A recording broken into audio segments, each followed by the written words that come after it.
ஓபிஎஸ்க்கு இருக்கிற ஆப்ஷன் என்ன சார் 2026? ஏன்னா இப்போ இந்த இதுலேருந்து வெளியேறிட்டாரு. இப்போ விஜய் மட்டும் தான் ஆப்ஷனா? இல்லைங்க, அந்த மன்னாரன் கம்பெனியை க்ளோஸ் பண்ணிட்டு இந்த தொண்டர்கள் உரிமை மீட்பு குழு வச்சிருக்காருல்ல. என்ன சார் மன்னாரன் கம்பெனி? ஆமாம், மன்னாரன் கம்பெனி. அது அதை வந்து க்ளோஸ் பண்ணணும். என்னன்னா அது ரிஜிஸ்ட்ரேஷன் பார்ட்டியே கிடையாது.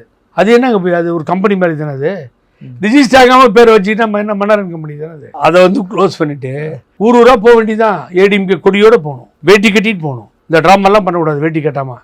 எந்த கோர்ட்டும் யாரும் வேட்டி கட்ட வேணாம்னு சொல்லலை. அதையெல்லாம் ஊரை ஏமாத்துறவர்கள் நம்பாதீங்க. ஓ அது அப்போ பொய்யா சார்? இல்லைங்க, பொய்ங்க. வேட்டி கட்டதை நம்ம சொல்லவே இல்லை. யாரும் சொல்லிடுவாங்க, எந்த ஜட்ஜும் சொல்லுவார். அப்படிலாம் சட்டத்தில் இடம் இல்லை. அப்போ அவர் வேட்டி விடுவாங்க. அப்புறமா சட்டத்திலாம் கிடையாது அப்படிலாம் இடம். அது ஒரு ஜட்ஜி தப்பாக தேவையில்லாமல் ரெட்டையிலை மென்ஷன் பண்ணி, கொடியை மென்ஷன் பண்ணி, லெட்டர் பேடை மென்ஷன் பண்ணி ஜட்ஜ்மெண்ட்டை கொடுத்துருக்காரு. அவர் 3 முறை சாதகமாக கொடுத்துருக்காரு எடப்பாடிக்கு ஜட்ஜ்மெண்ட்டு. வாரி வாரி வழங்கிட்டாங்க ஜட்ஜ்மெண்ட்டை. நல்ல ஜட்ஜி, சட்டம் தெரிஞ்சவர்.